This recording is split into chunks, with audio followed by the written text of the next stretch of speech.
वृद्धा आश्रमों की संख्या में बढ़ोतरी हो रही है, क्या रीजन हो सकता है इसके पीछे? बिल्कुल। इसका मैं शुरुआत करूंगा कि यहाँ रोड पे बहुत सारे लोग जाते हैं। जी। आपसे बहुत सारे लोग मिलते होंगे, दिन भर में 100 से ज्यादा लोग पास होते हैं। जी।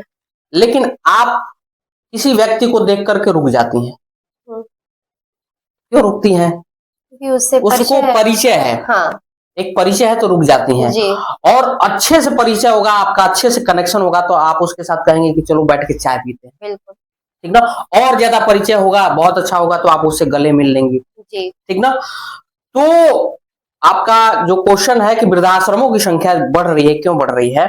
अभी जो है हमारे हाई लेवल में जो सोसाइटी है, लोगों के पास पैसा आ जाता है, धन दौलत आ जाता है, तो जी। उनको लगता है कि सारा चीज एक अथॉरिटी मिल जाती है उनको। लोग जो है उनका सम्मान करने लगते हैं और समाज में बड़े बड़े जो है पदों पे वो लोग पहुंच जाते हैं। तो उनको ये लगता है कि हमारा बच्चा भी जो है हम जो कह देंगे वो मान लेगा। ठीक ना? और वो जो उनके सपने होते हैं वो अपने बच्चों पे थोपने की कोशिश करते हैं। अंततः बच्चा जो होता है डिस्कनेक्ट हो जाता है। तीन चीजें होती हैं, अगर जो हम बच्चों को सप्रेस करते हैं तो तीन चीजें होती है बच्चों के अलग अलग नेचर के हिसाब से। फाइट, फ्लाइट या फ्रीज। तीन कंडीशन बच्चों के जीवन में क्रिएट होता है। अगर जो हम उसको प्रेशर करते हैं, अनवांटेड तरह का चीजें करते हैं, वो आपसे दूर हो जाएगा, भाग जाएगा आपसे दूर। ठीक ना? दूसरे कंडीशन में वो आपसे लड़ जाएगा। ठीक ना? और तीसरे कंडीशन में जो कि मोस्ट डेंजरस थिंग है, अगर जो इस कंडीशन में आपका बच्चा आ गया, ये मान के चलिए कि वो जो है सुसाइड करेगा ही करेगा, जिसको हम फ्रीज बोलते हैं। ठीक है? तो हम फ्रीज होने के बाद भी अपने बच्चे को कहाँ समझते हैं? नहीं समझते हैं। हम अपने बच्चों को जो है तमाम सारी चीजें देना चाहते हैं, लेकिन उससे इमोशनली कनेक्ट होना नहीं जानते हैं। हमको पता है कि क्या कि जो है हम इमोशनली जो है हम कैसे कनेक्ट होंगे। और जब बच्चों से हम इमोशनली कनेक्ट नहीं होते हैं, जब बच्चे के पास जो है अभी के समय में उसके पास टाइम मांग रहा है आपसे, तो उसको देने के लिए आपको समय नहीं है।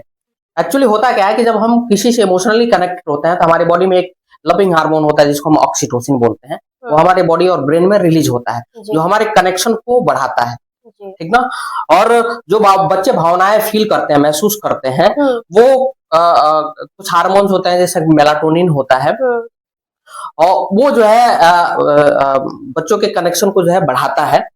आपके और पेरेंट्स और बच्चों के बीच के जो कनेक्शन होते हैं उसको मजबूत करता है। अब वो हार्मोन जो है बच्चों के ब्रेन में या बच्चों के बॉडी में जो है सीक्रेट ही नहीं हो रहा है। क्यों? क्योंकि हम उससे गले नहीं लगाते हैं। बच्चा जब छोटा था तो गले लगाते थे, बड़ा हो गया आप कहाँ से गले लगाएंगे? सही बात। ठीक है? तो बच्चा पढ़ लिख लेता है, आपसे दूर रहता है और आपसे दूर ही रहना चाहता है। जैसे आज के टाइम में लोग एजुकेशन के लिए बच्चों को हॉस्टल में भेज देना, शहर भेज देना, अपने से दूर कर देना। बिल्कुल। और इसका एक और कारण है कि जैसे मैंने बताया कि आदमी का जो ग्रोथ है, अगर जो हम पास मतलब अगर जो इवोल्यूशन थियरी अगर जो पढ़े जो है, उसमें बताया गया है कि सिंगल सेल से, एक कोशिकीय जीव से बहुकोशिकीय जीव बना। ठीक ना? उसके बाद जो है बंदर बना, बंदर के बाद जो है आदमी बना।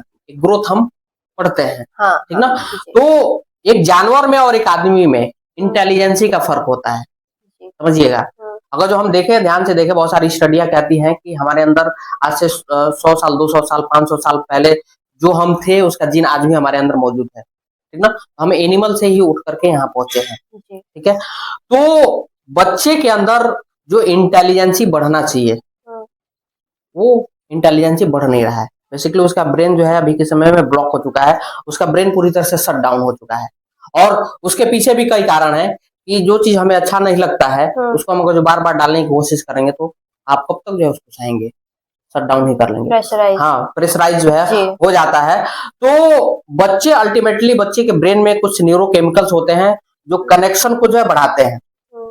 ठीक ना? जो कनेक्शन को जो है बढ़ाते हैं वो अभी खत्म हो रहे हैं। ठीक ना? जिसके वजह से बच्चा माँ बाप से जो है इमोशनली डिस्कनेक्ट हो रहा है और वो उनके साथ रहना ही नहीं चाहता है, जिसके वजह से वृद्धाश्रमों की संख्या जो है इस देश में लगातार बढ़ रही है।